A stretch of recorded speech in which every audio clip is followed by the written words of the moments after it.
Hermanos, buenas noches.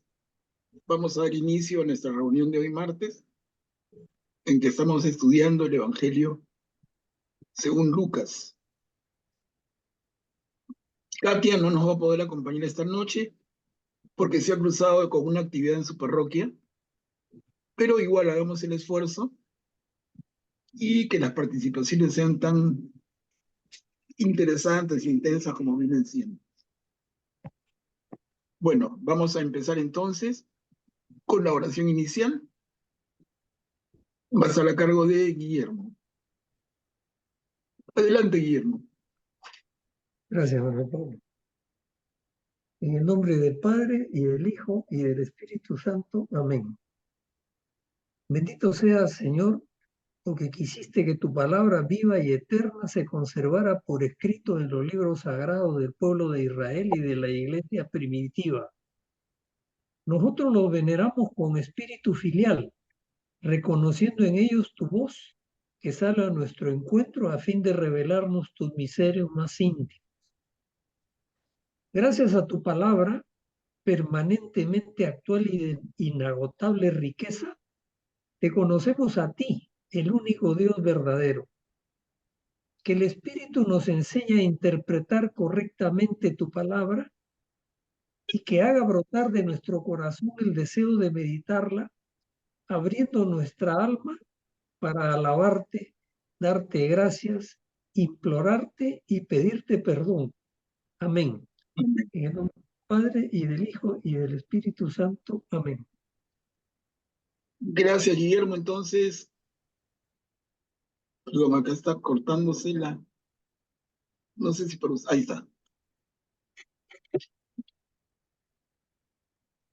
Vamos a retomar entonces el estudio del Evangelio según Lucas.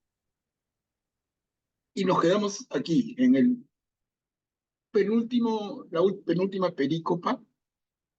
Y yo he venido a encender fuego sobre la tierra. La última que vimos el martes pasado fue esta de estén preparados, que de verdad suscitó bastante diálogo, ¿no? Interesante y fundamental, que estemos preparados, que estemos listos, que estemos atentos, que estemos alertas, que estemos vigilantes. Y le vimos todos los ángulos a esta instrucción y advertencia a la vez. Ahora vamos a continuar entonces con yo he venido a encender fuego sobre la tierra. Esto también se presta a algunas confusiones o algunos desconciertos. Entonces vamos a conversarlo y a ver si puede quedar claro para todos. ¿Quién puede leerlo, por favor?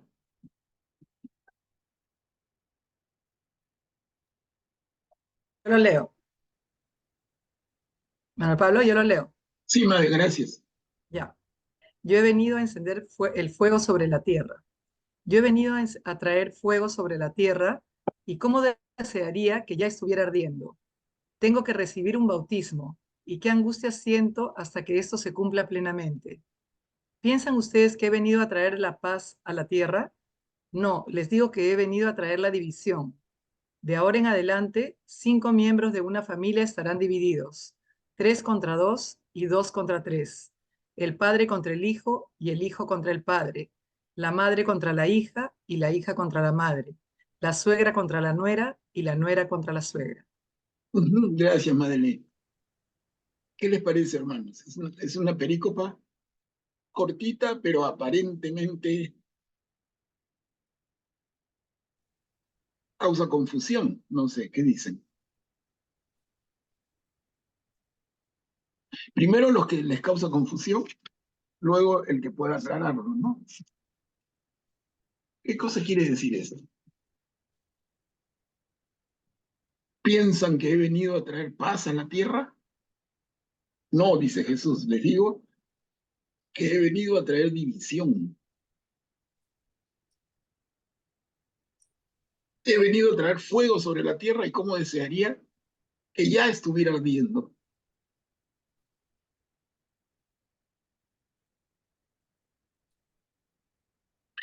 alguien con toda confianza a quien esta perícopa le cause intriga, le cause desconcierto, o es clara para todos. Manuel Pablo, Sí, bien. yo creo que como telón de fondo podría decir que el mensaje subyacente en esta frase, yo he venido a encender el fuego sobre la tierra, es que el Señor Jesús quiere decir que con su venida y su mensaje todo va a ser diferente, no puede ser como estaba ni como antes, ¿no? Eso como telón de fondo, como comprensión que pretendo hacer del mensaje. Pero las cosas que detalla a continuación, la verdad que son chocantes, ¿no? Y lo llevan a uno a ¿qué diría? A ponerse a prueba y decir qué pasa, ¿no? ¿Piensan ustedes que he venido a traer la paz a la tierra? Se supone que el amor que él predica se tiene que convertir en paz para todos, porque es dejar que el reino de Dios vive en cada uno. Pero cuando habla de que ha venido a traer la división, quiere decir que ha venido, desde mi punto de vista, a darle a cada uno la oportunidad de reaccionar como su libertad y su voluntad se lo permitan. Y esto va a ocasionar en muchos casos la división en la familia, que él detalla también, ¿no? Bien. Eso es lo que pienso, Manuel Pablo. Ok, Guillermo, muy claro. ¿Alguien más que quisiera comentar? Entonces, a ver, yo les digo para ir en orden, ¿no? Primero, alguien que a quien esta frase le suscite una duda, una confusión. Si no hay nadie y a todo el mundo le queda claro, vamos a lo segundo, y es, a ver, conversemos el alcance. Graciano, adelante. Gracias, Manuel Pablo. Y nuevamente saludos para todos los que están conectados ahora. Bueno, estas son palabras fuertes, ¿no? En este pasaje de la Biblia. Hay palabras fuertes expresadas por Jesús, ¿no? Y a mí me parece que es necesario, o sea, es necesario que esas palabras sean fuertes en el contexto en que son dichas, ¿verdad? ¿Qué es lo que Jesús encontró? Un mundo en desorden, un mundo totalmente materialista, que caminaba en dirección opuesta a lo que decían las enseñanzas desde la época del padre Abraham. Entonces no había forma de darle un arreglo suave a esa situación, como es ahora, ¿no? Si quisiéramos corregir en algo lo que está ocurriendo, no va a ser con recetas débiles, con recetas suaves, que a todo el mundo le va a gustar, a nadie le va a gustar, ¿no? Y entonces, cuando él dice que incluso el padre contra los hijos y los hijos contra los padres, significa pues que las familias estaban malísimas, ¿no? Y que para corregirlas había que aplicar medidas muy drásticas. Por eso es que él habla de fuego. Y cuando él dice que se van a dividir, quiere decir que así como la gente vivía tan mal, pero con una convicción muy, muy fuerte, también la palabra de Cristo iba a generar convicciones muy fuertes en favor a su palabra, a su enseñanza. O sea, la gente iba a seguir sus enseñanzas, una parte de las familias iban a seguir sus enseñanzas, y para seguir esas enseñanzas es necesario incluso estar en contra de sus familiares más cercanos, como los padres o los hijos, ¿no? Entonces, este pasaje es recontractual, digo yo, ¿no? O sea, la situación actualmente en la sociedad requiere soluciones muy drásticas, muy dolorosas, ¿no? Que obviamente se pueden comparar incluso con el fuego, ¿no? En la naturaleza, el fuego es un gran restaurador, ¿verdad? Los bosques naturalmente, antes de que existiera el hombre incluso, se renovaban a través de incendios, a través del fuego. Después del incendio venía un bosque nuevo, remozado, renovado, con mucha más fuerza, ¿no? Entonces, estas palabras son básicamente de acuerdo a lo que él encontró. No es que Jesús pues sea muy drástico por naturaleza, ¿no? Sino que es lo que encontró, y lo que encontró necesitaba una acción muy fuerte y dolorosa, ¿no? Ok. Gracias, Graciano. Madeleine, adelante. Sí, yo al igual que Graciano, he visto ay, se me fui. Sí estamos. ¿Sí estamos? Sí. He visto que Jesús llega en un momento difícil y lógicamente donde la religión judía, me imagino yo que todo el pueblo era muy fanático, muy pegado a la regla, y Jesús trae una buena nueva, diferente, de amor y todo, pero esto crea división. Hay quien quiere mantenerse en un punto, otros no, y en las mismas familias no estarían de acuerdo como tampoco lo estamos hoy, ¿no? Porque lamentablemente vemos que en las familias también, cuando hay alguien que trata de hablar de espiritualidad, otra gente eso le incomoda, ¿no? O sea, la presencia de Jesús en nuestras vidas de esa manera puede ser incómodo para ciertas personas, inclusive de nuestra misma familia, ¿no? Y esa es la pugna constante que yo veo a través del tiempo, desde la venida de Jesús, que vino a cambiarlo todo. Y aún ahora seguimos más o menos con lo mismo. Gracias, madre. Excelente. Mira, sumando las participaciones, apuntamos en la misma dirección. Estamos, o sea, tanto en tiempo de Jesús como ahora, el mensaje de Jesús trae división. ¿O no es verdad? No es que Jesús venga a destruir una paz que por otro lado no existe. No, es Jesús que con su mensaje divide.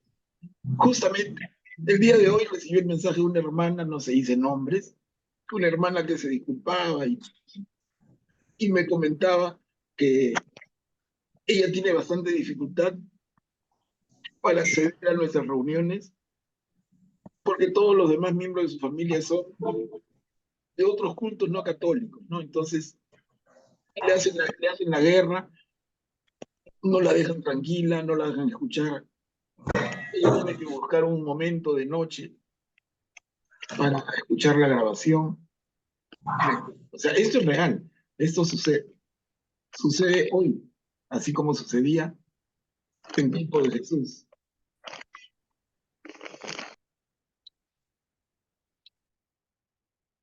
Estamos. Sucede hoy como sucedía. El mensaje de Jesús divide. Y Madeleine lo ha explicado clarito. A ver, ¿alguien más? ¿Alguna participación adicional? Manuel Pablo. Sí, Graciano. Y a mí me parece que los que se dividen pues somos nosotros, ¿no? Jesús tiene que hacer su trabajo, finalmente, ¿no? Y lo que pasa es que la gente, mucha gente no está preparada para eso o no quiere estar preparada para eso, no quiere ver, quiere cerrar los ojos y continuar en la forma en que han estado viviendo, ¿no? Entonces, mal para unos de que Jesús haya venido, porque de todas maneras él tiene un mandato de su padre y tiene que cumplirlo. O sea, ya sabemos bien cuán radical ha sido él en cumplir la orden de su padre, ¿no? Y lo que ocurre es que la gente se da contra el suelo, se da contra la pared, se pelean, etcétera, por culpa de la gente, de nosotros, ¿no? El mensaje de Jesús es el que tenía que ser, no podía ser de otra forma, ¿no? Entonces, todos tenemos que poner los pies sobre la tierra y tomar las decisiones que debemos tomar, o sea, las buenas decisiones, ¿no? Si tomamos las malas, bueno, vamos a irnos padres contra hijos e hijos contra padres, ¿no? Claro. Perfecto, entonces el mensaje de Jesús A todos nos queda claro, es un mensaje de amor. El reino de Dios es el reino del amor instalado en la tierra. Pero contra eso hay quienes se oponen. Y los que se oponen no son pocos. Choca con muchos intereses. Y entonces ahí viene la consecuencia. Ahora, cuando dice en la primera línea, yo he venido a traer fuego sobre la tierra, y cómo desearía que estuviera ardiendo. Esa misma línea, ¿cómo entenderla? Mire, yo he venido a traer fuego sobre la tierra. ¿Y cómo desearía que ya estuviera ardiendo? Es el Espíritu Santo, ¿no? Son los corazones encendidos. Yo he venido a encender sus corazones. ¿Y cómo desearía que ya estuvieran ardiendo? Es una manera de entenderlo casi, casi literal y hermosísima, no sé qué les parece, ¿no? El problema de las personas es cuando tenemos, siendo creyentes, el corazón frío. ¿Qué pasa si logramos el corazón ardiendo? ¿Cómo desearía que así fuera? Dice Jesús. Sí, Graciano, adelante. Manuel Pablo, yo tengo una consulta. De hecho que tú conoces mejor que yo esto. Cuando dice, ¿y cómo desearía que ya estuviera ardiendo? Tengo que recibir un bautismo y qué angustia siento hasta que esto se cumpla plenamente. La duda es, o sea, él no quería hacer su trabajo, digámoslo, hasta ser bautizado.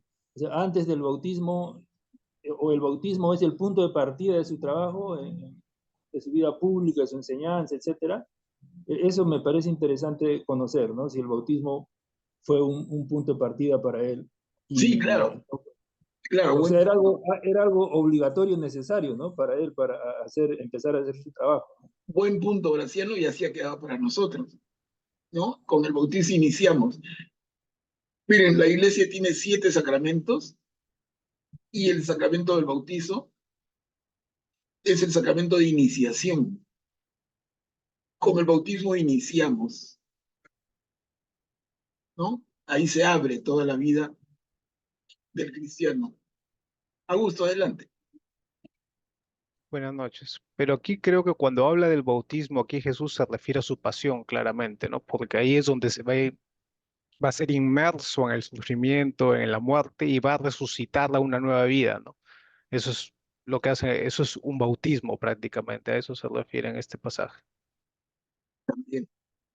También no le quita a lo otro, está bien, estamos aportando, estamos sumando, pero aprovechamos el comentario anterior de Graciano, que trae a colación el tema del bautismo como el sacramento de iniciación de un cristiano. Vale también, perfectamente. A ver, entonces, ¿alguien más, hermanos? ¿Queda claro? Si queda claro, tranquilos, ¿no? A ver, avancemos. Bueno, señalar nada más que eso también está en el Evangelio según Mateo. Seguimos. Y con eso termina el capítulo 12. ¿Cómo no saben interpretar lo que está sucediendo? ¿Quién puede leer? ¿Yo puedo leer, Manuel Pablo? Gracias, adelante, Graciano. Digo también a la multitud, cuando ven que una nube se levanta en occidente, ustedes dicen enseguida que va a llover, y así sucede. Y cuando sopla viento del sur, dicen que hará calor, y así sucede. Hipócritas, ustedes saben discernir el aspecto de la tierra y del cielo. ¿Cómo entonces no saben discernir el tiempo presente?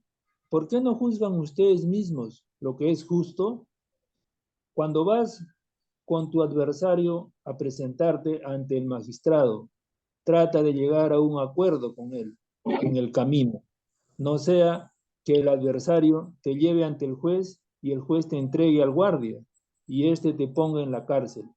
Te aseguro que no saldrás de allí hasta que hayas pagado el último centavo.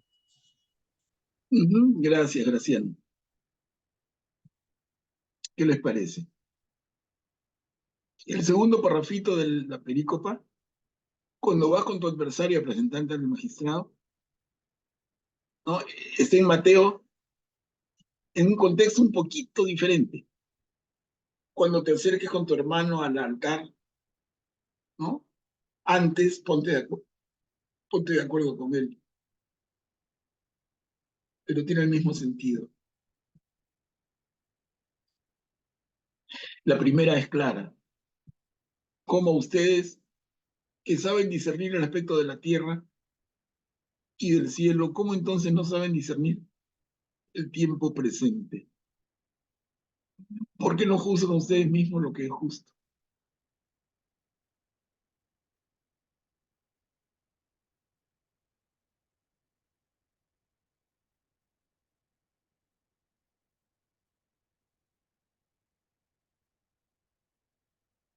Sí, Juliana.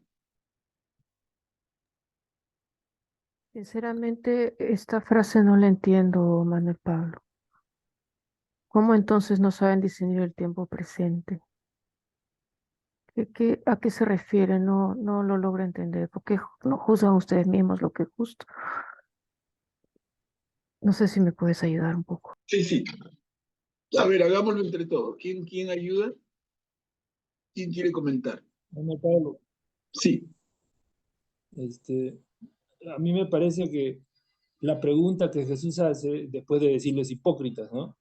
Y que por qué no pueden discernir el tiempo presente es una respuesta al rechazo que él recibía, ¿no? A pesar de las escrituras, a pesar de los anuncios de los profetas durante 500, 600 años, la gente veía los signos que Jesús hacía, o sea, los milagros que él hacía. Sin embargo, la gente estaba rechazando, ¿no?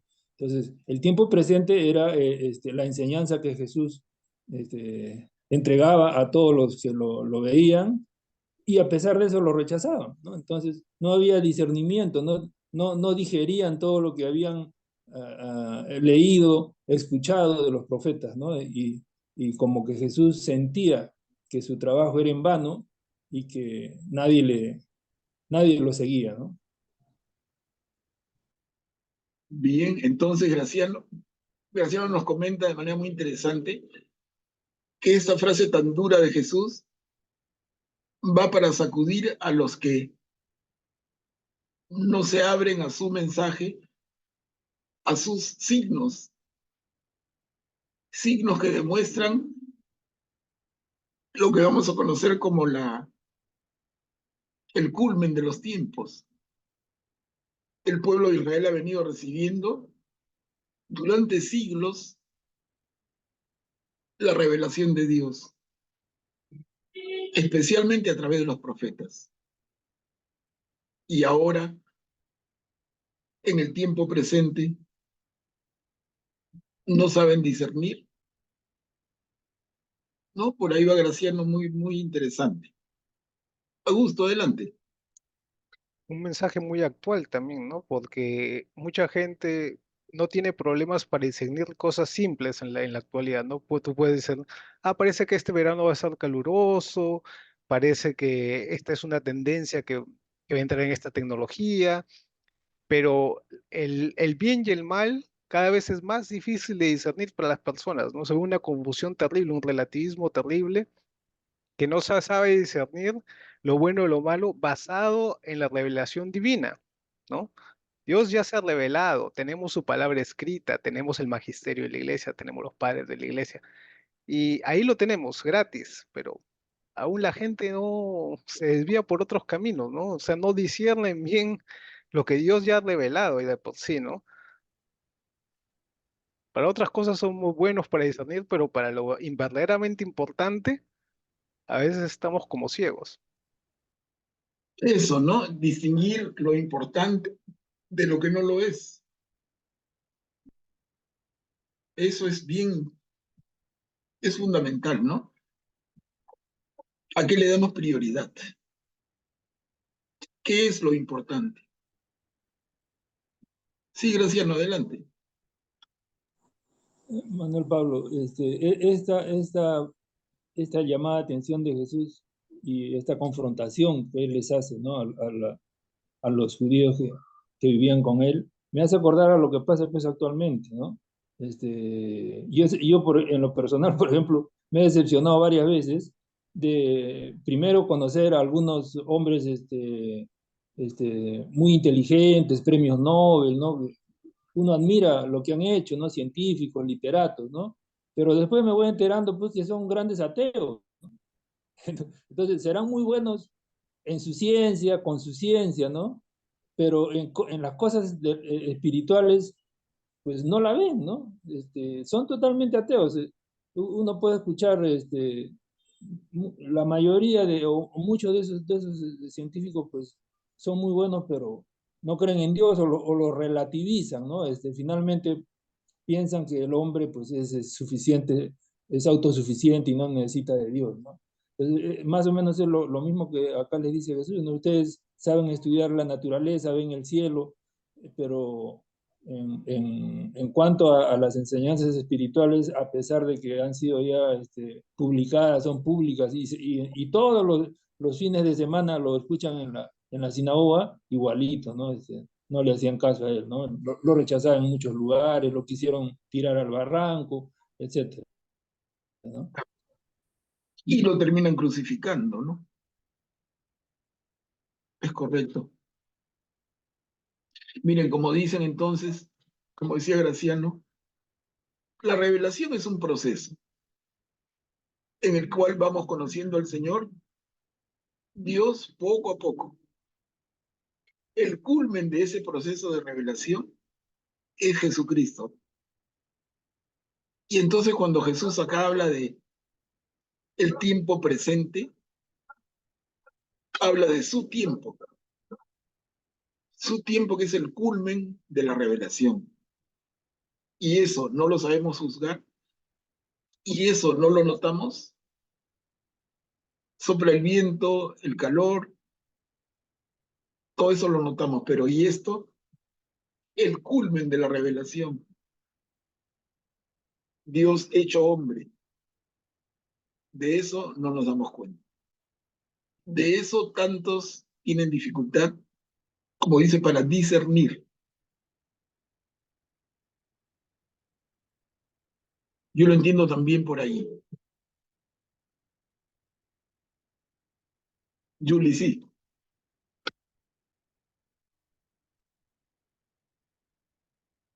Ya estoy entendiendo un poco mejor esto. Gracias a todos. En cuanto al magistrado, el juez del segundo párrafo, ¿no será que está hablando del juicio final? Que es mejor que vayamos por el camino arreglando nuestras cuentas con Dios para que al final no terminemos en la cárcel, digamos, donde no deberíamos, porque dice, no te aseguro que no saldrás de ella hasta que hayas pagado el último centavo. Creo que está hablando también de un juicio, posiblemente, no sé, de un juicio final. Vale absolutamente esa lectura. Siempre pasa, ¿no? Cuando leemos la escritura podemos darle varias lecturas y valen, en este caso, absolutamente, ¿no? Si el adversario es tu hermano, ¿cómo lo enfoca Mateo? Oye, ponte de acuerdo con tu hermano antes de ir al altar. Ponte de acuerdo con tu adversario antes de llegar al tribunal.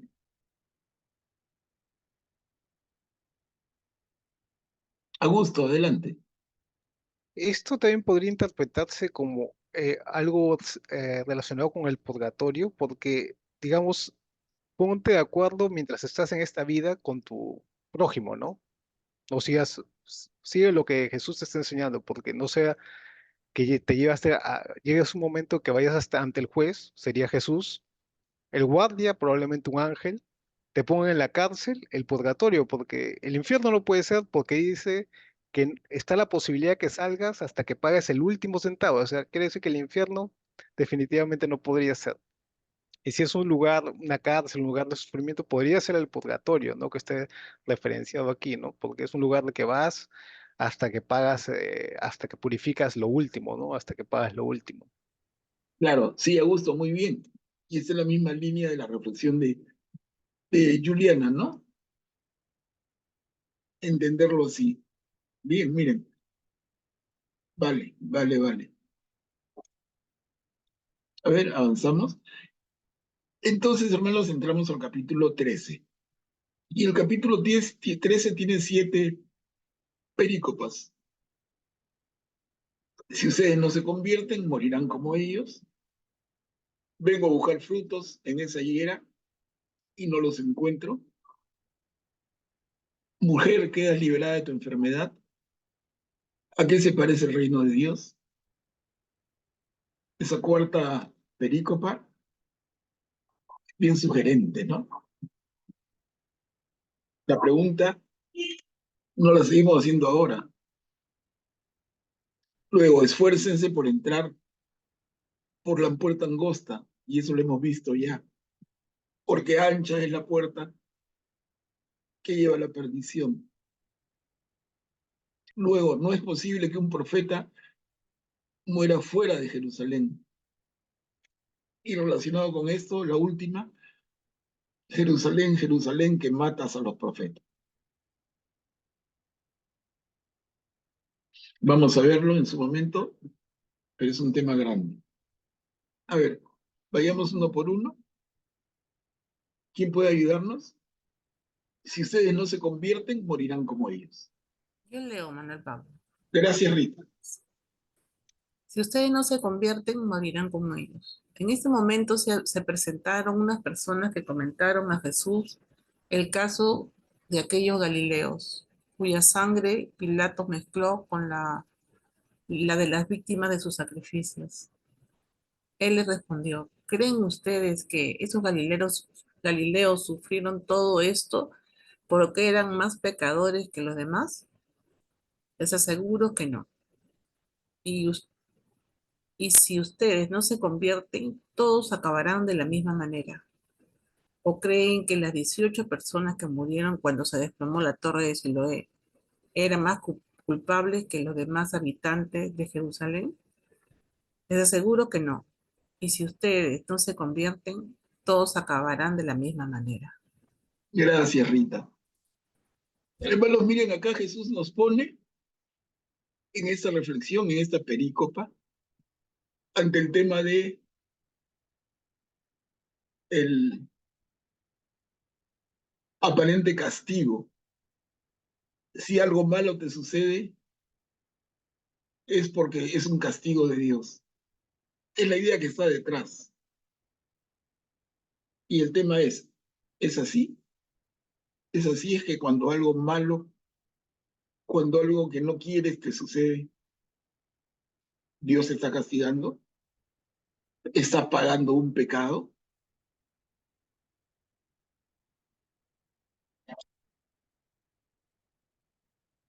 Lo dice claramente en la segunda línea, ¿no? ¿Creen ustedes que esos galileos sufrieron todo eso porque eran más pecadores que los demás? Jesús les aseguro que no.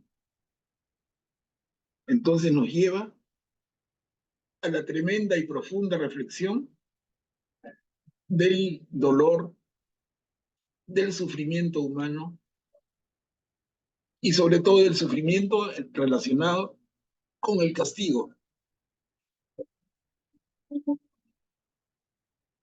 Les digo, el tema que se abre es enorme.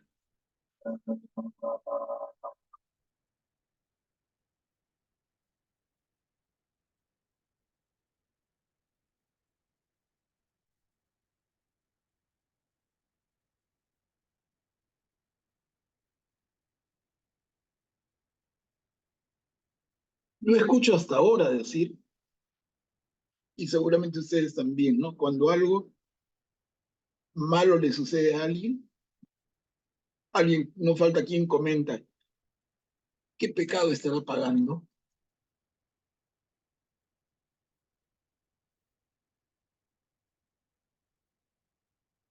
Y a Jesús le preguntan en otro momento, ¿quién pecó, él o sus padres?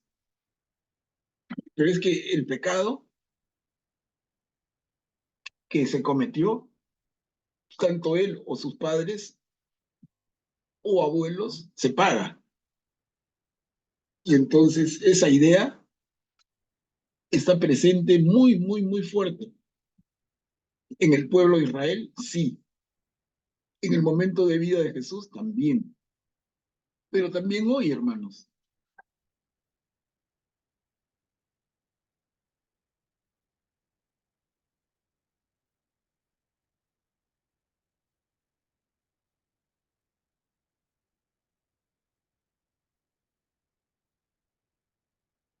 Cuchi, adelante. Gracias. Ah, esto también me hace recordar esta, lo que dijo Jesús, que cuando hace llover sobre justos y pecadores. Y viene aquí justamente esta conexión.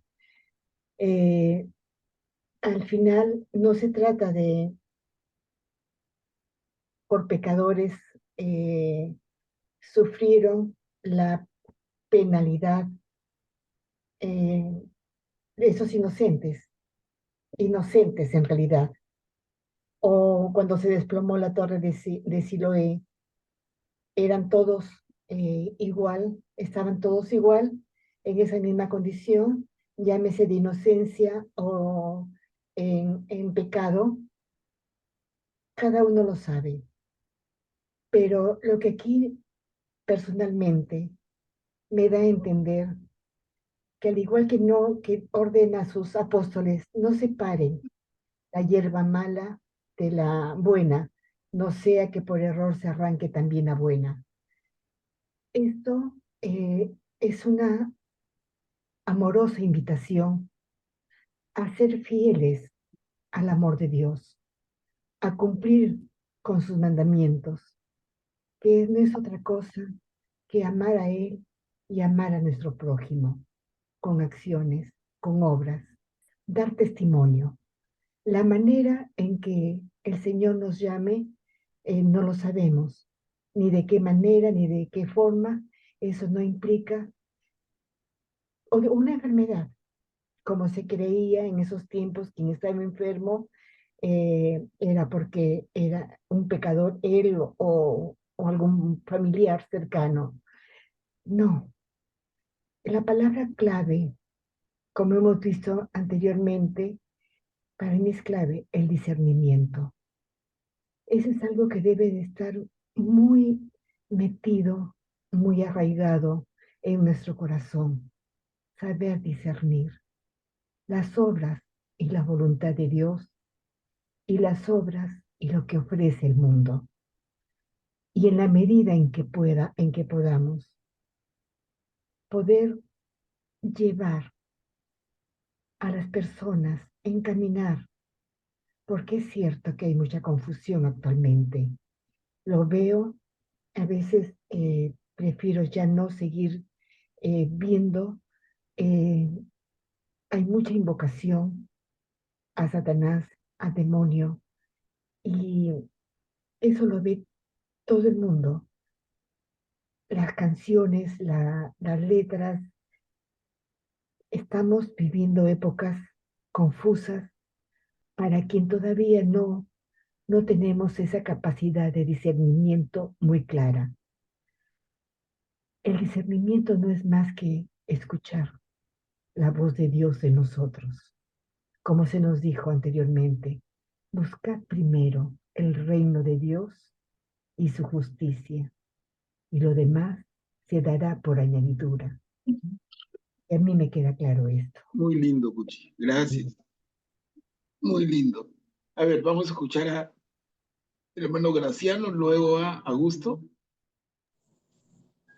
Gracias, Manolo. Cuando mencionas que el refrán o esta forma de expresarse de muchas personas de preguntar qué pecado estará pagando cuando ven a alguien sufrir o cuando alguien ha sufrido alguna desgracia. Muchos se preguntan, ¿no? ¿Qué pecado estará pagando? Pero yo creo que debemos tener claro que cada uno paga sus pecados, ¿no? O sea, uno no paga los pecados de nuestros ancestros, ¿no? Cada uno cuando nace con la posibilidad de ser santo o de ser una mala persona, ¿no? Incluso, si un bebé de un delincuente, un bebé de una persona enferma, o un bebé de un sabio, o de un bebé o de una persona sana, nace con las mismas posibilidades de ser santo, ¿no? Como dicen, no tiene nada que hacer lo que el Padre hizo, ¿no? Desde el momento en que ve por primera vez la luz del sol, es que se empieza a formar la persona, ¿no? Y el resultado va a ser al final una buena persona o un santo, como tantos que hay, o una mala persona, ¿no? Entonces, cada uno tenemos la opción, sin interesar de dónde venimos, ¿no? Ya. La opinión de Graciano. Augusto, adelante.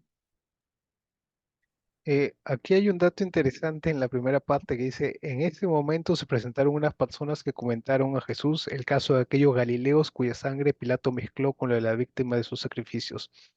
Justamente la semana pasada estaba leyendo al respecto. Dicen, Filón y Josefo, que son dos historiadores antiguos, narran cómo Pilato introdujo en Jerusalén unas insignias de Tiberio, provocando una fuerte protesta del pueblo hasta que las retiró. Josefo también relata que utilizó los fondos sagrados del templo para construir un acueducto. Esta decisión originó una gran revuelta que fue reprimida de forma sangrienta, ¿no? Quizás este evento se relacione con Lucas 13:1, ¿no? Estaban presentes en aquel momento. eh, bueno, a este momento que se relacione, ¿no? Y en referente a lo demás del pasaje, me parece que también se refiere mucho a que todos somos pecadores, ¿no? O sea, no importa, aquí está diciendo Jesús, hoy son igual pecadores ustedes que ellos, ¿no? A todos, como el Evangelio hoy día, a todos se nos ha perdonado 10.000 talentos, ¿no? O sea, estamos en la misma situación todos, no nos va a pasar el mal porque ahí está un poco corrigiendo a la manera tradicional judía, que ya venía cambiando, pero que ya Jesús finalmente la termina de corregir de que el mal no te pasa porque hayas hecho tu mal o bien, porque te hayas portado mal o bien, o porque tus antepasados lo hicieron, ¿no?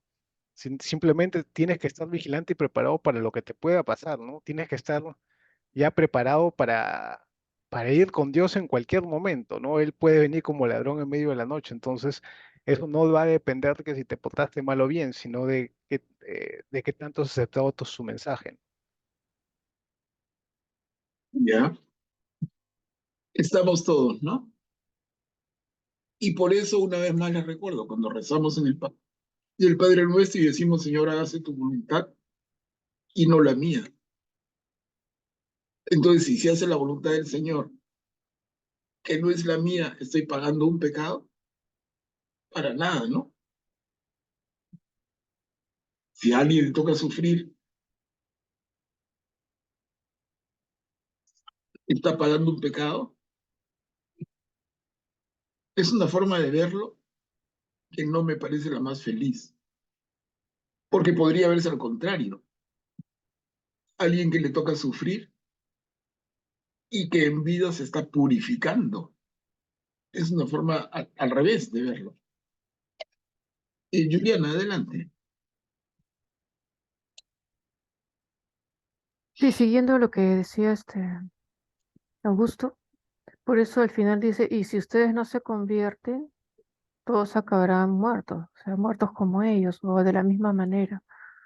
O sea, todos somos pecadores y si no nos convertimos, acabaremos de la misma manera. O sea, supuestamente dice que moriremos como ellos murieron. O sea, se da por sentado de que ellos murieron, o sea, pero murieron también en el de la otra vida.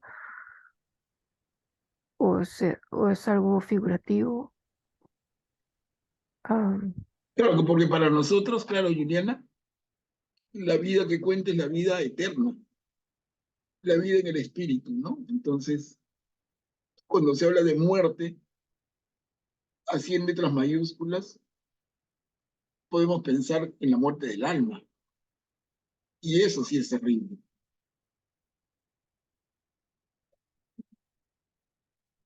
Ahora, Jesús le habla a judíos que tienen estas categorías, no las tienen.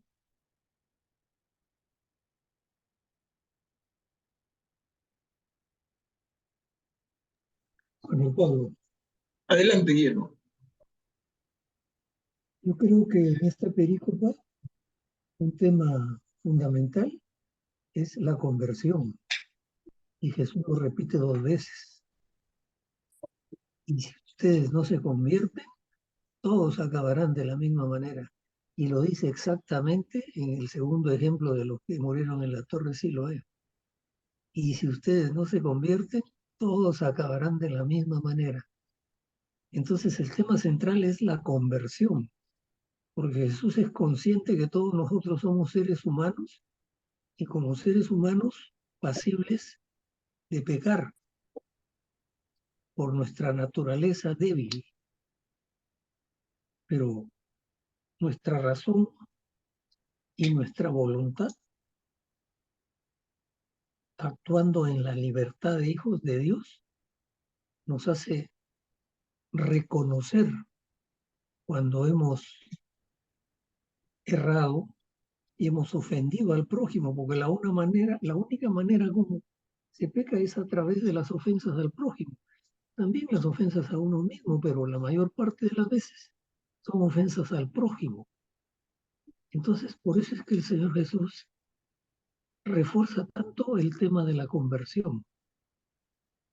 Si no se convierte, y eso es lo que aparece desde Juan el Bautista, ¿no?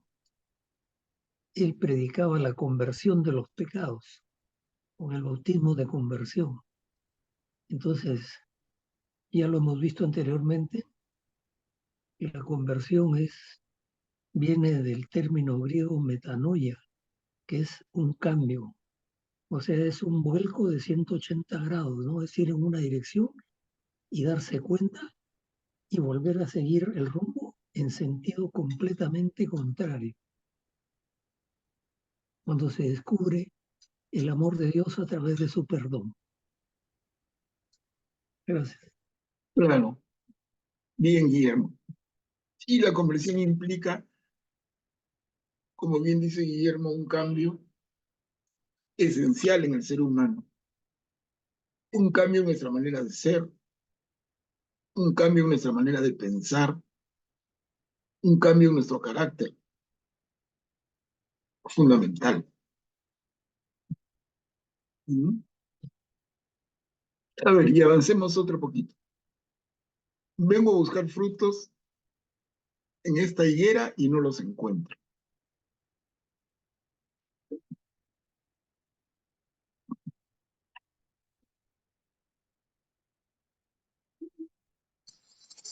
¿Puedo leer, Manuel Pablo? Adelante, Silvia, gracias. Gracias.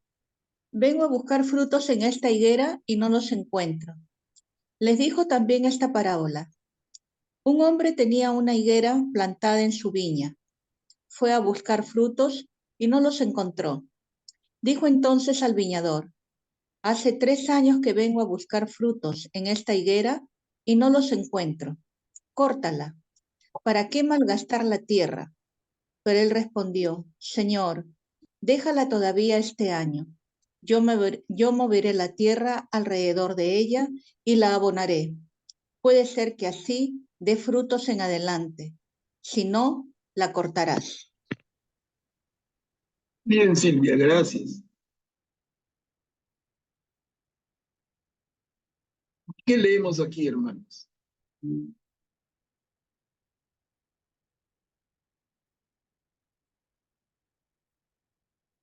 El hombre que tiene una higuera le dice al viñador y el viñador responde. ¿Quién asume de los dos el papel de Jesús? ¿El dueño o el viñador? Viñador. El viñador, ¿no? El viñador mantiene la esperanza. Es como que una voz tan importante dice, esta higuera no da fruto, córtala. Pero el otro le responde, dame la oportunidad. Yo la voy a cuidar, yo la voy a abonar. Puede que así dé frutos en adelante. Y si no es así, córtala. Pero dame la oportunidad. Entonces aquí, yo estoy en esa posición, ¿no? Jesús está del lado del viñador, no del dueño que fríamente dice, esto no me da frutos, y al final esa es leña que puede alimentar una hoguera, ¿no? Pero ¿para qué desperdiciar la tierra? Sí. Adelante, Graciano. Bueno, Pablo, esto también tiene mucho que ver con el perdón, ¿no? En realidad acá el viñador le está diciendo al dueño, perdónala un año más, ¿no? Y con los cuidados que yo le voy a dar, o sea, ¿a qué se refieren los cuidados? A la enseñanza de Jesús, ¿no? Jesús pide perdón por todos nosotros, pecadores, y nos trata de salvar con su enseñanza, ¿no? Hasta que demos un buen fruto, porque la mayoría de nosotros pues, no da buen fruto, ¿no? Hablando figurativamente, ¿no? Claro, y a nosotros nos deja en la misma línea un compromiso como cristianos, ¿no? Como cristianos debemos actuar como el viñador y decirle, Señor, a ese hermano que no da fruto, permíteme, yo voy a trabajar con él, permíteme, dame la oportunidad, yo voy a trabajar y veamos que dé frutos. Y si no, lo cortas. Entonces nos transmite un mandato bien claro. El actuar nuestro con el próximo, el próximo iba a decir, el prójimo, con el otro, ¿no? Pero empezando por mí mismo, obviamente.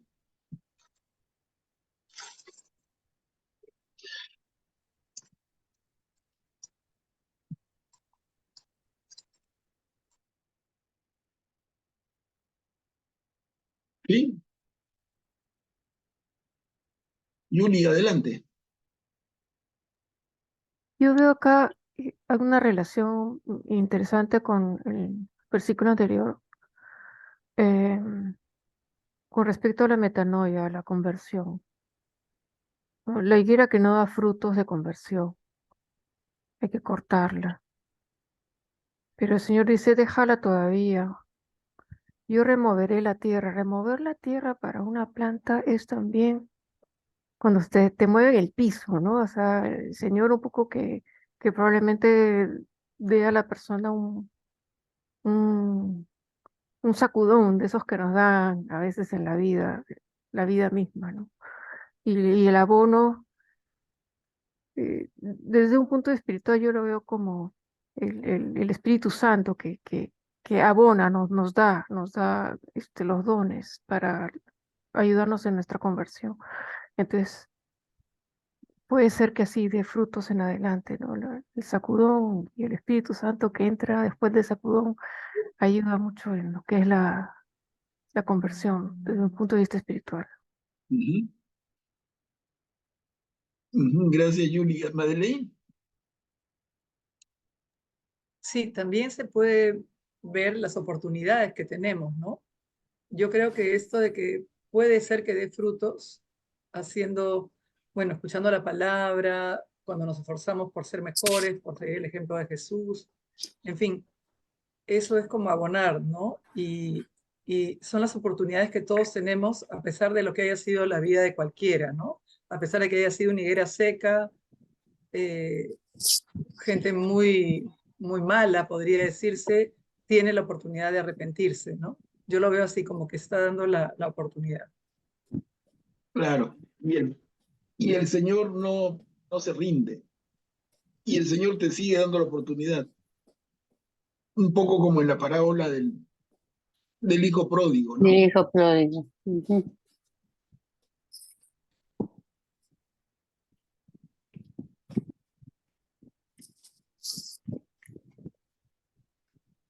A ver, ¿alguien más, hermanos?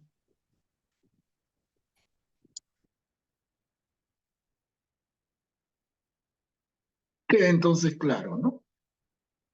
Avanzamos otro poquito. Mujer, quedas liberada de tu enfermedad.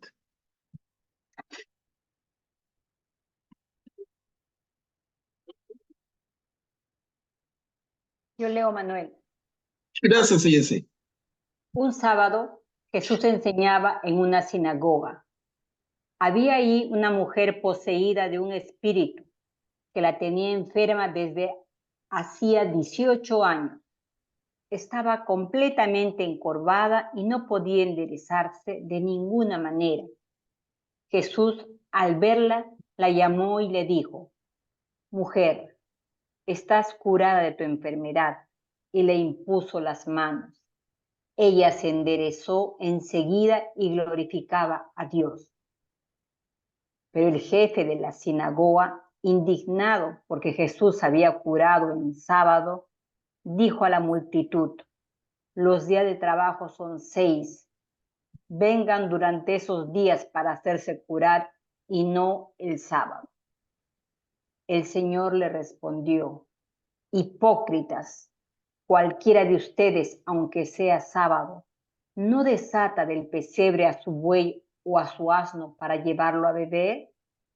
Y esta hija de Abraham, a la que Satanás tuvo aprisionada durante 18 años, ¿no podía ser liberada de sus cadenas el día sábado? Al oír estas palabras, todos sus adversarios se llenaron de confusión, pero la multitud se alegraba de las maravillas que él hacía. Gracias, ella. Jesús cura en un sábado. Otra vez ese concepto que leemos una y otra vez. El sábado está hecho para el hombre y no el hombre para el sábado. ¿No? De una y otra manera, esa rigurosidad de la ley llega a ser un sinsentido. O sea, en el judaísmo, la ley se hace tan celosa que prácticamente se hace irracional y exige cosas que al final no hacen mucho sentido. Y Jesús viene y corrige. ¿Pero en qué sentido? Acuérdense, porque no hay que confundirnos. Cuando leímos en el Evangelio según Mateo, que Jesús dice: yo no he venido a cambiar ni un punto ni una coma de la ley. No he venido a cambiar, sino a darle pleno cumplimiento. Entonces aquí, cada vez que ocurre eso en el día sábado, es que Jesús está rechazando la ley judía, o más bien pretende interpretarla de manera correcta. Critica la interpretación tan legalista, tan rigurosa, tan al pie de la letra. Y lo que le pone es sentido común.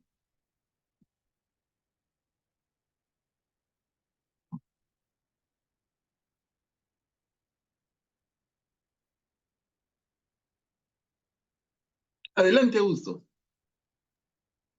Por eso es que la iglesia enseña pues que para nosotros el domingo es el día del Señor, ¿no? Entonces, pero si lo debemos dedicar a Dios, pero si hay una emergencia o hay una situación que, digamos, que de la que dependa la salud o el bienestar económico urgente de tu familia, podrías utilizarlo, ¿no? Para esas cosas, ¿no?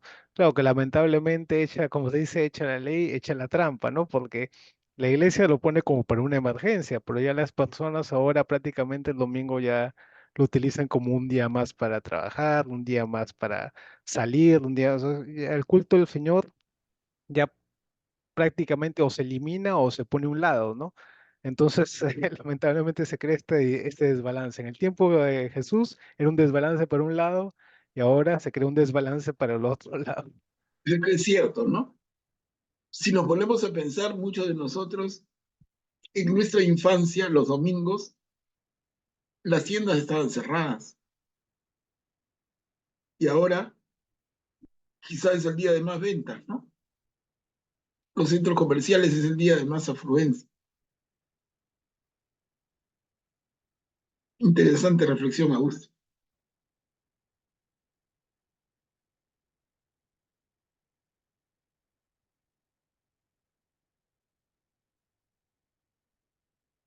Graciano, adelante. Manuel Pablo, se te fue el audio un momento. Bueno, y también nos hace ver este pasaje que no hay pues ley ni precepto terrenal que esté por encima de la palabra de Dios, ¿no? A pesar de que el concepto que tenían los judíos del sábado, que está en las escrituras, y durante cientos de años y miles de generaciones se le tuvo ese concepto. Sin embargo, él vino a, como tú dijiste, a ponerle sentido común, ¿no? Por más que también nos demuestra pues que por más que una ley o un precepto se practique durante mucho tiempo, no necesariamente pues es el mejor, ¿no? Puede que por más que lo practiquemos o lo tengamos por sentado por mucho tiempo, puede, de todas maneras puede ser mejorado siempre, ¿no? Claro, claro, Graciano, y eso nos hace pensar a nosotros mismos hoy en algunas cosas que tenemos metidas en la cabeza como que fueran cadenas, ¿no? Y es realmente así. Es un tema que da para pensar. Adelante, Madeleine. Sí, ahí también va contra la rigidez que tenían ellos en cuanto a sus leyes espirituales, digamos, ¿no? Porque más importante era curar a esta mujer de lo que él decía de este mal tan grande que llevaba tantos años, que respetar una ley de un día a la semana en ese momento.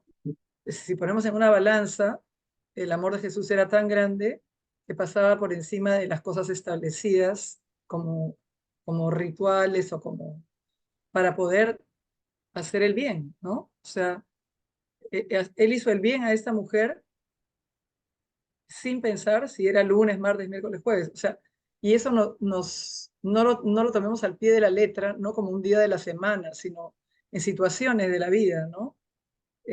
Muchas veces tenemos que escoger y ahí está un paralelo que podemos hacer también en otras cosas, ¿no? Claro, en ese término que usó Graciano hace un rato, el discernimiento, ¿no? Claro, hay que discernir. Juliana, adelante. Me llama la atención la frase, esta hija de Abraham, a la que Satanás tuvo aprisionada durante 18 años. ¿Por qué Satanás la tuvo aprisionada? ¿O simplemente es una forma de hablar de enfermedad? ¿O realmente Jesús está diciendo que Satanás la tuvo aprisionada? ¿Y qué es lo que significaría esto? ¿Y por qué? Claro, es el concepto de la época, que no es para nosotros, ¿no? Definitivamente. Si esta mujer estuvo enferma, estuvo poseída por un espíritu. El espíritu poseyó a la mujer y la tuvo enferma, dice desde hacía 18 años. Es una forma de ver la enfermedad que definitivamente acá el evangelista Lucas pone en boca de Jesús, pero para mí que no es para nada pensamiento de Jesús. O sea que la enfermedad de esta mujer ha sido producto de que ha estado poseída por un espíritu inmundo. O tal vez se refiere que algunas enfermedades digamos, el maligno actúa para tratar de oprimir a la persona, ¿no? Eso Eso, también lo vemos en las escrituras en distintas partes. eso siempre, ¿no? Eso siempre, y entra el tema, a pesar de todo el desarrollo de la medicina, a nuestro tiempo, todavía hoy, y más claramente, se tiene un poco el origen psicosomático de las enfermedades, ¿no? O sea, psicosomático en el sentido de que la parte psicológica se somatiza, va al cuerpo. Entonces, muchas veces la cura de una dolencia es a través de una medicina y un médico, pero otras veces lo que hay que buscar es un alivio psicológico, espiritual. Entonces, está en la ciencia de hoy, con todo lo que ha avanzado, es el reconocimiento de un origen también psíquico a problemas de la salud. Eso tiene diferentes grados de estudio, ¿eh? Y se sorprenderían del nivel que se está alcanzando. En fin, nos distraería bastante ahora, pero hay bastante. Incluso en relación con el cáncer, con el SIDA, y algunos hablan de que estas enfermedades tan terribles son producto de un desorden genómico, un desorden genético, producido por, y ahí viene toda una investigación. Son temas enormes. Y les digo de plena vigencia. Pero acá estamos 20 siglos atrás, ¿no? La enfermedad muchas veces se atribuye a la posesión de ese cuerpo por un espíritu inmundo. Y por eso son tan frecuentes los exorcismos, por ejemplo, ¿no? A ver, avanzamos. Bueno, este punto es cortito, pero lindo porque nos vuelve a plantear el tema del reinado de Dios. ¿Quién puede leerlo? Yo leo. Adelante, Eni. Jesús dijo entonces, perdón, ¿a qué se parece el reino de Dios? Jesús dijo entonces, ¿a qué se parece el reino de Dios? ¿Con qué podré compararlo? Se parece a un grano de mostaza que un hombre sembró en su huerta. Creció, se convirtió en un arbusto y los pájaros del cielo se cobijaron en sus ramas. Dijo también, ¿con qué podré comparar el reino de Dios? Se parece a un poco de levadura que una mujer mezcló con gran cantidad de harina hasta que fermentó toda la masa. Gracias, Eni. Entonces, hermanos, la pregunta queda abierta para nosotros hoy. ¿A qué se parece el reino de Dios? ¿Qué contestaríamos? Miren, otra vez, como siempre nos ocurre, los llevo a esta reflexión. Una pregunta como esta, en estas o otras palabras, nos podría ser planteada por alguien, un hermano menor, entre comillas, una persona cercana a nosotros, de edad mayor o menor, no importa, pero que está iniciándose en la fe y te pregunta por el reino de Dios. Es un tremendo tema. Y aquí una vez más se toca. ¿Cómo responderíamos a esto? Lo digo más que para que me digan ahorita, que también, ¿no? Pero yo insistiendo en que cada uno, por favor, haga su esfuerzo y elabore sus propias respuestas. porque en cualquier momento nos hacen una pregunta relacionada con el reino de Dios. ¿Qué contestaríamos? ¿Qué es el reino de Dios? ¿Cómo entro al reino de Dios? En este caso concreto, ¿a qué se parece el reino de Dios? Adelante, Made. Aquí Jesús nos está mostrando nuevamente con comparaciones de la época, como lo hacía en sus parábolas, ¿no? Entonces es válida la pregunta que tú haces en esta época en la que vivimos nosotros, ¿con qué compararíamos el reino de Dios? Eso es, ¿no? Claro.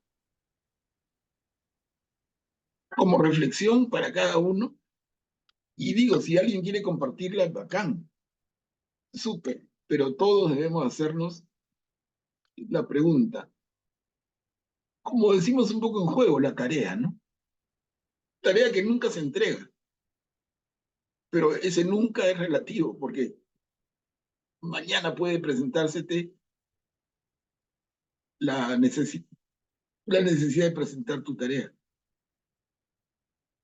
Mami, tía, abuelita, ¿qué es el reino de Dios? ¿Cómo se entra al reino de Dios? ¿Tú vives en el reino de Dios? ¿Hay que esperar morirse para ir al reino de Dios? ¿A qué se parece el reino de Dios? Miren qué tema tan lindo, tan profundamente cristiano, tan importante. Graciano, adelante. Gracias, Manuel Pablo. En este pasaje lo que se observa claramente es que Jesús compara al reino de Dios con un grano de mostaza y con la levadura, ¿no? Y el mensaje que yo veo es que el reino de Dios se va a conseguir poco a poco, con paciencia y con cuidados, ¿no? Porque un grano de mostaza para que se convierta en el arbusto que cobija a los pájaros, como dice acá, necesita tiempo y cuidado, ¿no? Igual la levadura para que fermente la masa y el pan y se pueda convertir en pan, también requiere tiempo y cuidado, ¿no? Entonces, ese tiempo y cuidado es el trabajo que nosotros como cristianos tenemos que hacer para llegar al reino de Dios, para estar en el reino de Dios, para obtener el reino de Dios, ¿no?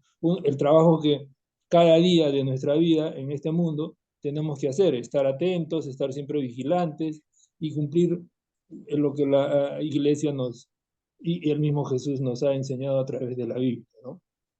Se dice que los tiempos de Dios no son los mismos que los tiempos de los hombres, ¿no? Por eso es que mucha gente a veces no entiende por qué ocurren desastres, por qué estoy pobre tanto tiempo, por qué no mejora mi situación, por qué no mejora la situación del mundo.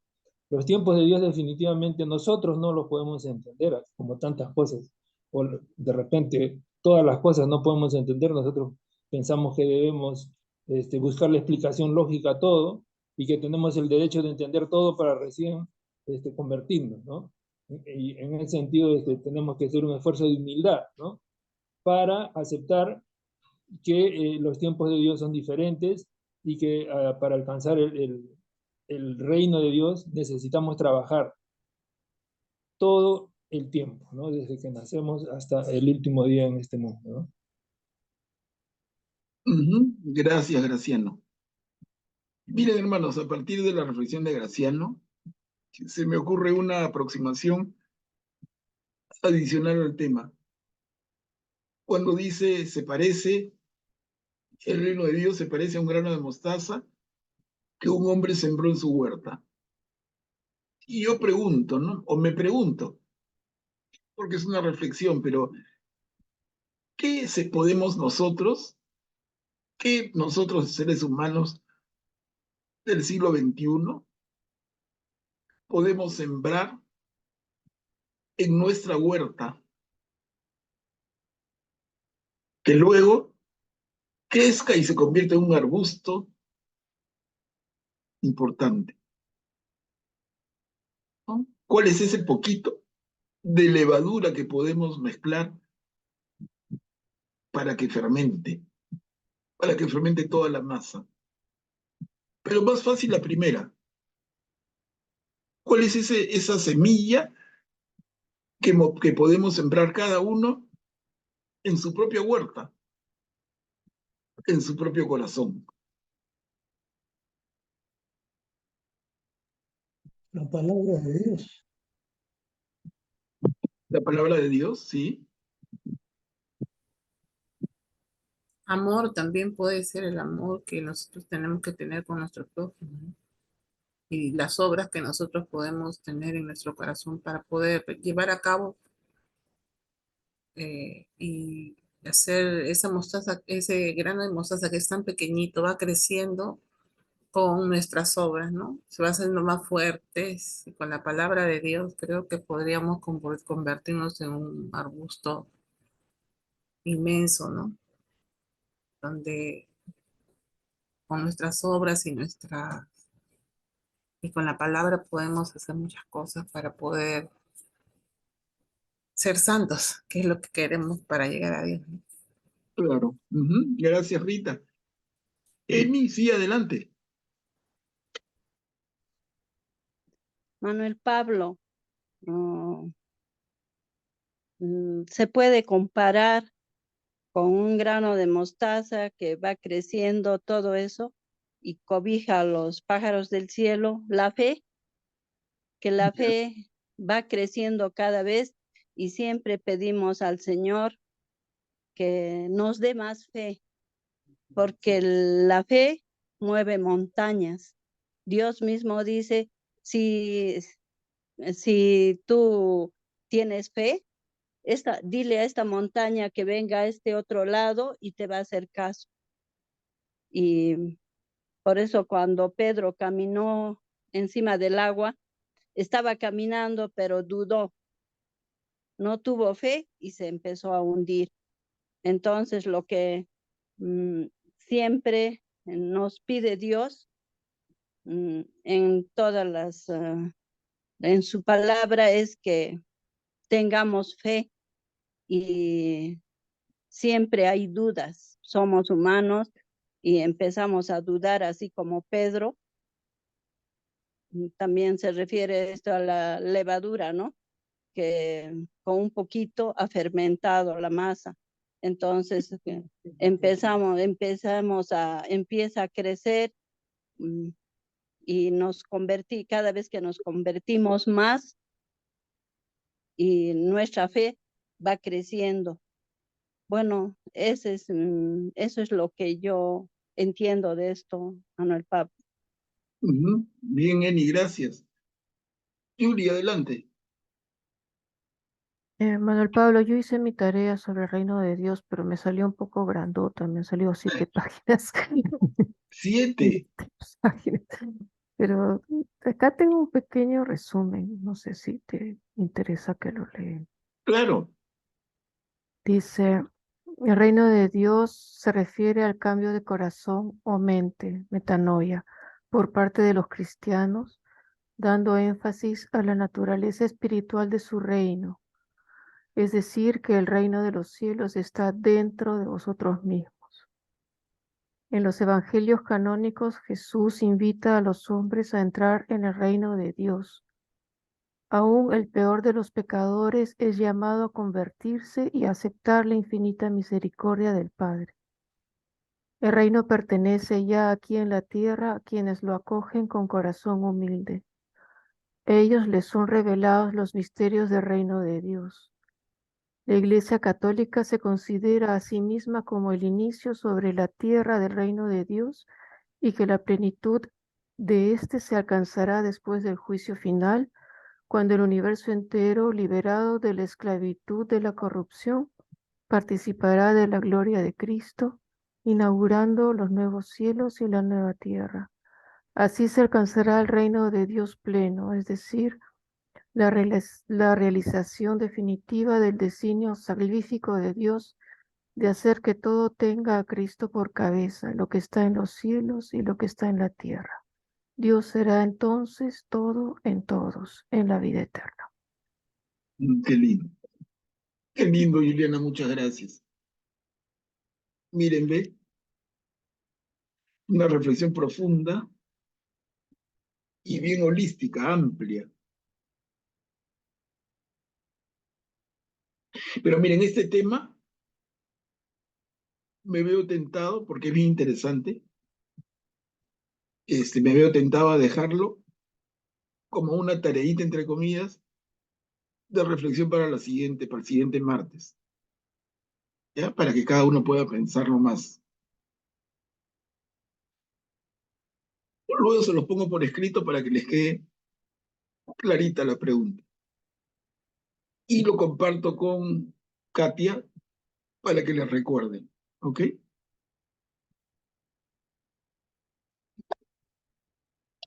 Ahí está. A ver, avancemos. Esfuércense por entrar por la puerta angosta.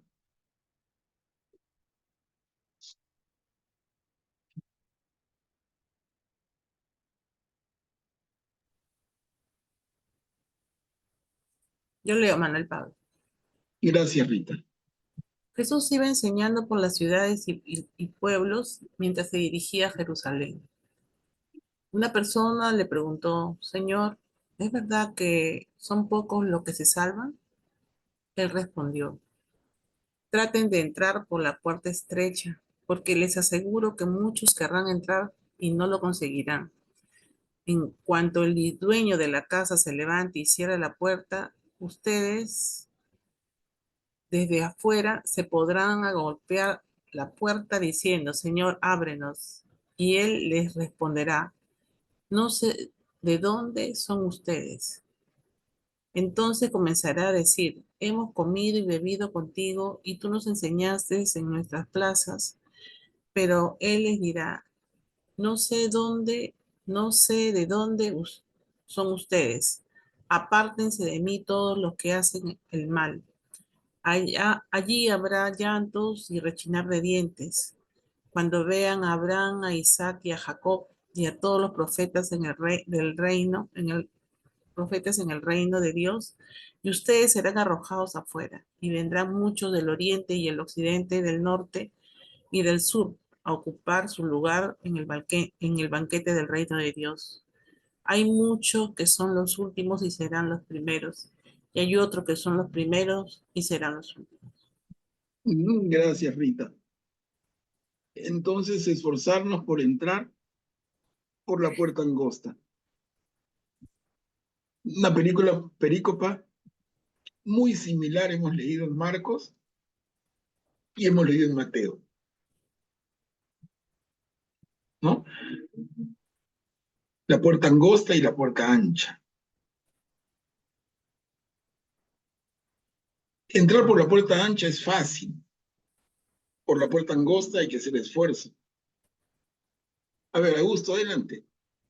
Sí, una partecita, ahora que lo pienso, los primeros serían los judíos, ¿no? Y los últimos, digamos, nosotros, ¿no? En realidad, nosotros vamos a entrar primero que muchos de ellos y al final, si se da la conversión de los judíos al final de los tiempos, ellos serán los últimos en entrar, ¿no? Quizás a esto se refiere este juego Sí, de palabras. claro, claro. Claro, porque el mensaje de Jesús inicialmente se dirige a los judíos y de manera secundaria a los paganos. Y por eso dice un poquito más arriba, en la mitad del segundo párrafo, ustedes se habrán arrojado fuera. ¿Ustedes quién? Ustedes los judíos. Y vendrán muchos de oriente, de occidente, de norte, sur, a ocupar su lugar en el banquete del reino de Dios. Sí, es así, ¿no? Y esto se da a la mano con el trabajo que va a hacer Pablo después, llevando el mensaje de Jesús a los paganos y teniendo tanta acogida, tanta, que la capital del cristianismo no es Jerusalén, sino Roma. Es increíble. Pero en fin.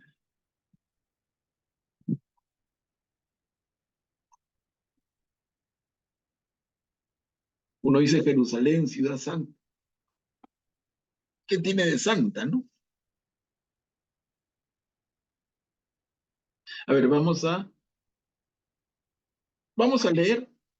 Hay dos perícopas con las que terminamos este capítulo 13 y que se relacionan. Vamos a leerlas juntas porque estamos al límite de tiempo. ¿Quién me puede ayudar con esta y con la que viene?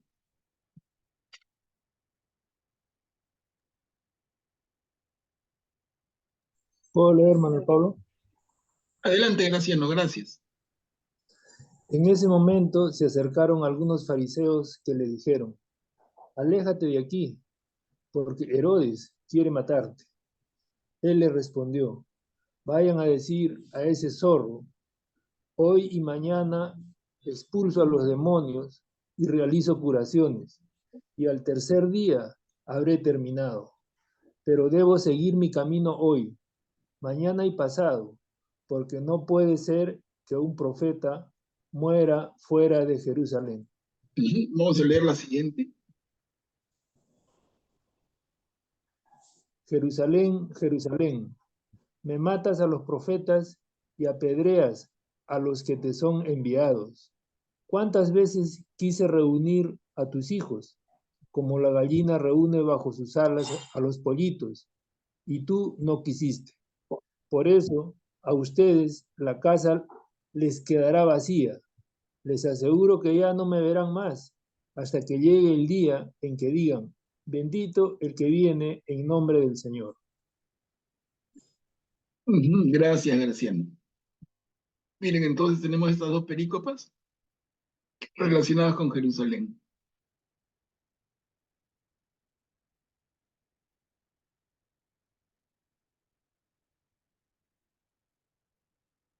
Termina diciendo: no puede ser que un profeta muera fuera de Jerusalén.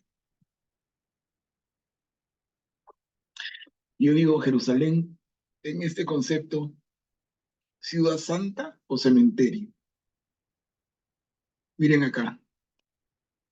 Jerusalén, Jerusalén, que matas a los profetas y apedreas a los que te son enviados. Las parábolas, ¿no? La viña y etcétera.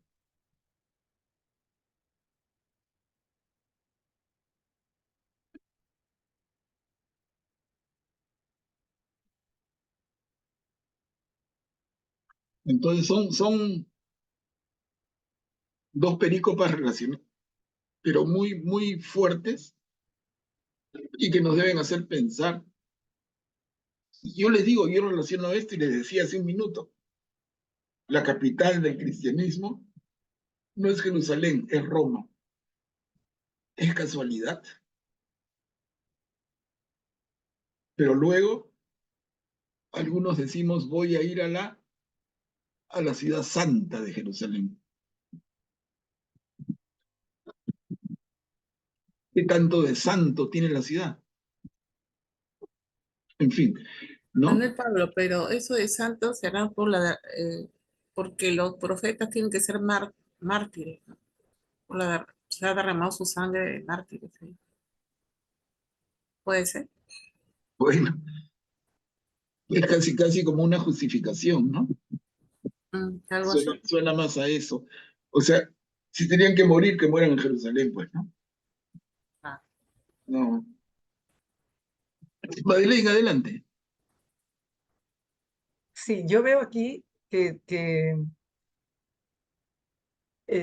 hay como una cosa actual, porque es definitivamente Tierra Santa, así lo llamamos, y la Tierra Santa nos habla de paz, nos habla de la presencia de la paz en el lugar y de la paz de Cristo, pero lamentablemente parece que en todas las épocas no ha sido así.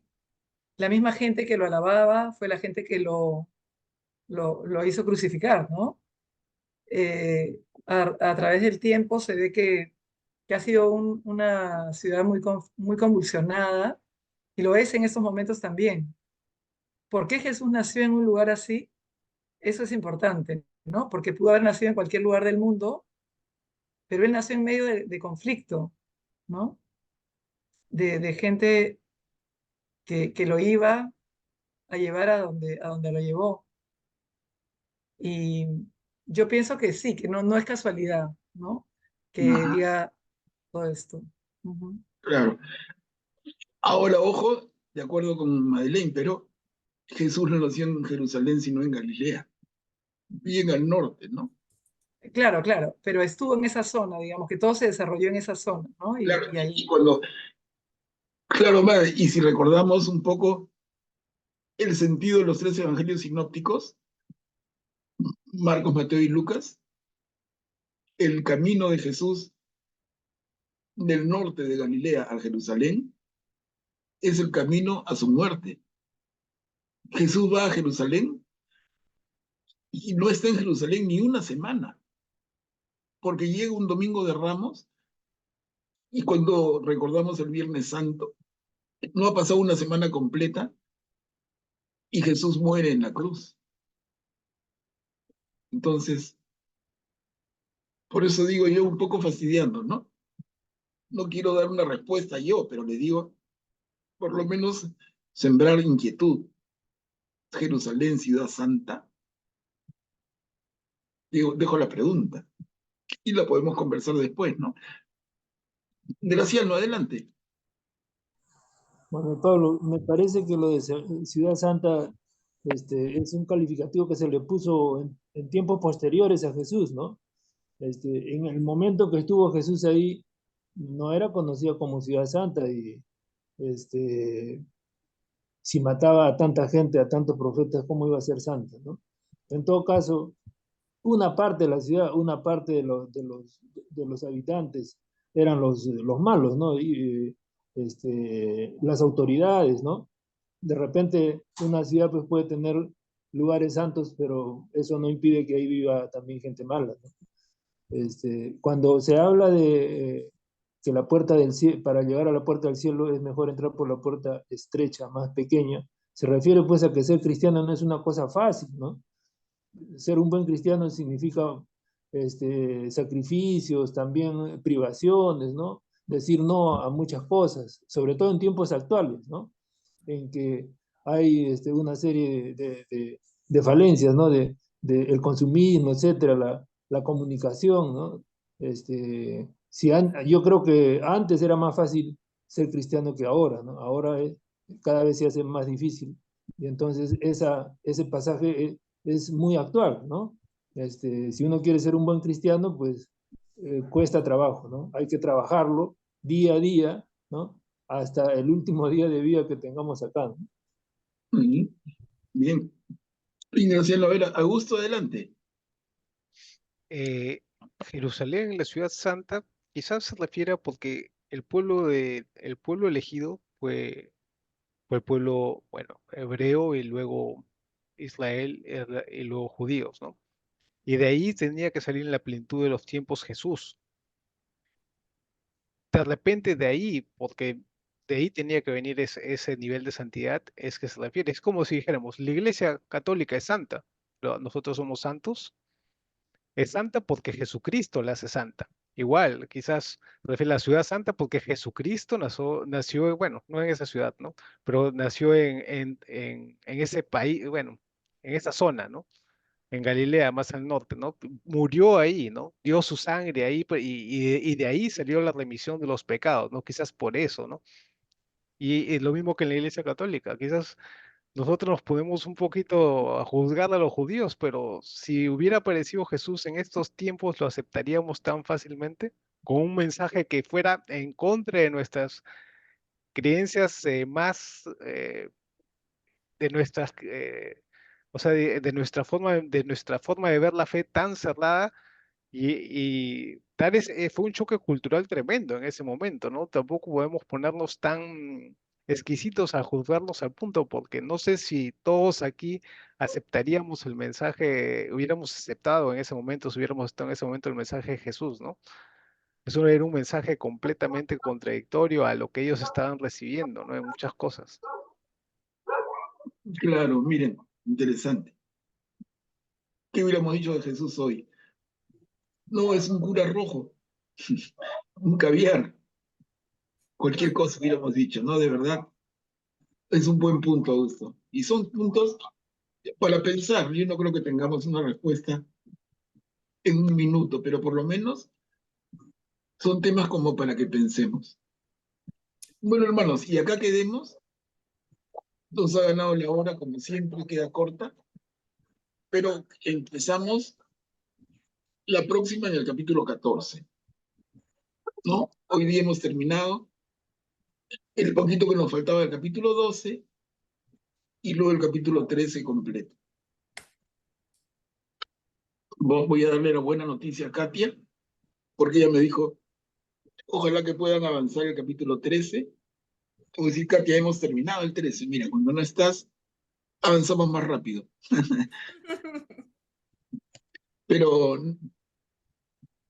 un buen avance, les agradezco. Si alguien, por favor, pudiera hacer la oración de despedir.